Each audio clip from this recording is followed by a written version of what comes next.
Миналата година, 2024 година, станах национален европейски и вице-световен шампион. В момента тренирам двуразово, опитвам и триразово някои дни, тъй като съм в подготовка за Арнолд Класик. Гоним успехите на човека на стената. Малко думи за Арнолд Класик. Това е един от най-големите спортни форуми в световен мащаб, спортни събития, фестивал. За културизма това е второто най-голямо състезание след Олимпия. Тази година има отново армрестлинг. Добро утро от първият ми влог тренировка. Часът е 7:38. На работа съм след около 20 минути. В 8 часа отваря залата. Днес е неделя. Дойдох по-рано, за да мога да направя първата си тренировка за деня, защото в момента тренирам двуразово, опитвам и триразово някои дни, тъй като съм в подготовка за Арнолд Класик. Но предполагам се сещате, че не е по културизъм, а армрестлинг и канадска борба. За тези, които не ме познавате или не знаете с какво се занимавам, аз съм Михаил Павлов, на 21 години. Миналата година, 2024 година, станах национален европейски и вице-световен шампион. Реално вице-световен на лява ръка, тъй като в нашия спорт се състезаваме и с двете ръце. Имаме отделен шампионат за лява ръка и отделен шампионат за дясна ръка. Тоест на световното аз станах втори на лява ръка и трети на дясна ръка. За младежи до 21 години. Но тъй като вече съм ги навършил миналата година, т.е. тази година реално, започвам да играя само на мъже. За тези, които се чудят какво правя в момента, нека обясня за хората, които дори нямат представа от този спорт. Това е маса за канадска борба, маса за армрестлинг. Не е професионална, правена от мен и съквартиранта ми. В общи линии масата за канадска или армрестлинг представлява това: обикновена маса на височина от около 1 метър. По принцип трябва да е, мисля, че точно 1 метър. Тази е малко по-висока, защото не прецених размерите. Падовете са обикновено с размери 18 на 18. В случая тази е супер нестандартна, защото е 19 на 19. На някои състезания има падове, които са с размери 20 на 20 см. В случая тази просто се получи 19 на 19. Да, за тези, които не знаете какво правя, в момента загрявам с обичайните движения, които ще изпълнявам. В случая просто съм вързал ластици на ръкохватките, така че да ме дърпат страни, т.е. да имитирам играта на странично натоварване, на английски side pressure. Каква е идеята тук? Да стоя заключен, като съм активирал рамото и гърдата. С тях избутвам страни и пред мен, което е ключово в армрестлинга. И от тук свалям, все едно играя. Въпреки че самият вектор, по който ме дърпа ластика, не е много правилен, не имитира абсолютно точно движението, което е на масата, защото ръката на опонента дърпа в множество различни посоки едновременно. Но за целта ми в момента да загрея и реално да правя малко експлозивни стартове, или доколкото мога експлозивни, колкото ми позволява недоспиването. А в случая това, този ластик съм го сложил по диагонал на крака на масата от страната на ръката, с която дърпам, в случая лявата ръка в момента, и си го слагам на пръста, както в първият ми туториал в профила ми в Instagram. Слагам го на палеца си, за да може аз да боря ластика, т.е. да извъртам ръката, да извъртам китката по начин, който да активирам пронацията, който също е един от ключовите елементи в нашия спорт, и отново да я загрявам.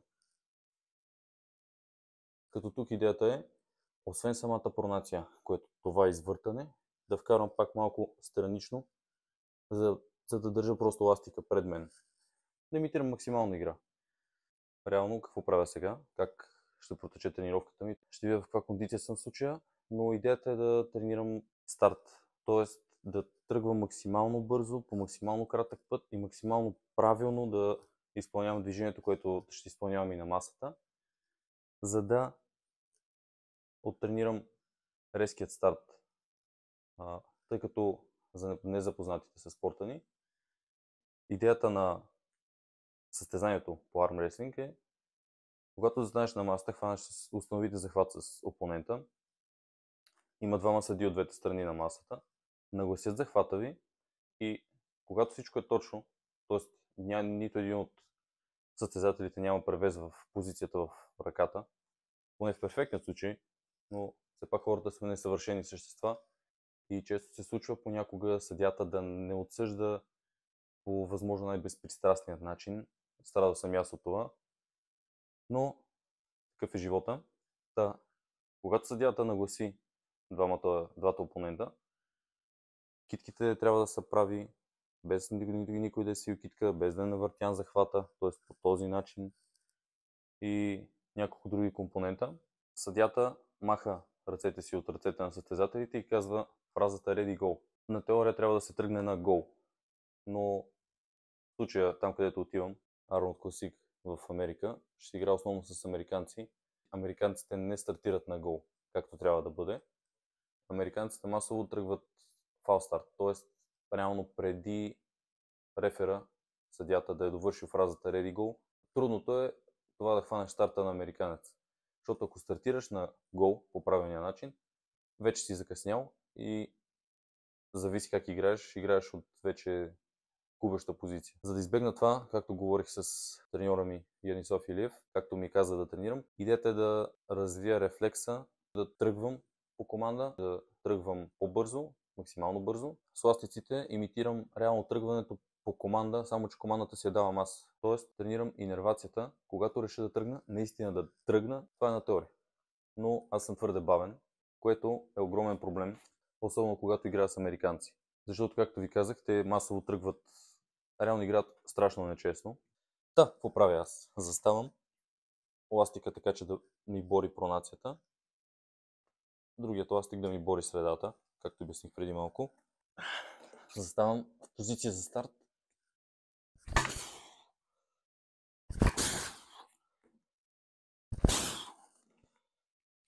Реално изглежда комично. Позицията не се доближава много до тази, която е реалната на масата за канадска, но все пак е нещо.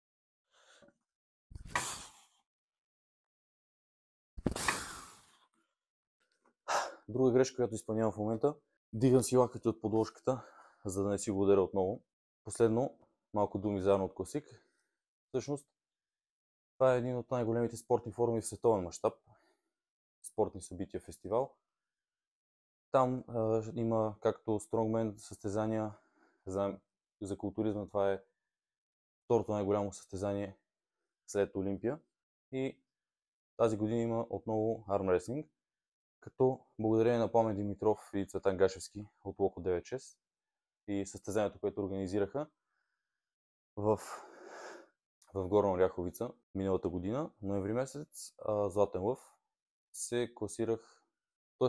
взех квота да отида на Arnold Classic. На Arnold Classic ще играя само дясна ръка, защото съм по-силен с дясната ръка. Реално подготовката и самото състезание за две ръце за мен е много по-изтощителна, тъй като състезанията са в два различни дни. Първият ден обикновено е лява ръка, вторият ден обикновено е дясна ръка. Тоест, едно състезание ти протича 2 дни, както националното, както беше Златен лъв, Благоевград Уинбет Open. Реших да играя само дясна ръка, за да не се изтощавам излишно. Отделно искам да снимам там, все пак ми трябва повече енергия, отивам за да спечеля най-малкото и мисля, че мога да го направя. С правилната подготовка давам всичко от себе си да стигна нивото, което искам, но основният проблем на мен ми е скоростта и техниката. Да се върна на Arnold Classic. Там се отива с квалификация. Едната беше от Златен лъв. Първите 3 от дадено състезание взимат квота за Arnold Classic. Не е задължително да отидеш, тъй като е много скъпо, но е огромна възможност. Въпреки цената, реших да отида заедно с Ивайло Колев и Ян Вълков от Варна Армрестлинг. Реално в България сме само тези 3 души. Финални думи. Накратко, ще започна серия, в която да заснемам част от тренировките ми по армрестлинг. Ще се заснема клипове с Яни, треньора ми, треньора на клуба на ЦСКА Армрестлинг, с Емо Манасиев и с другите, да не обидя хората от отбора, но по-кадърни хора, по-вещи в армрестлинга и гоним успехите на човека на стената.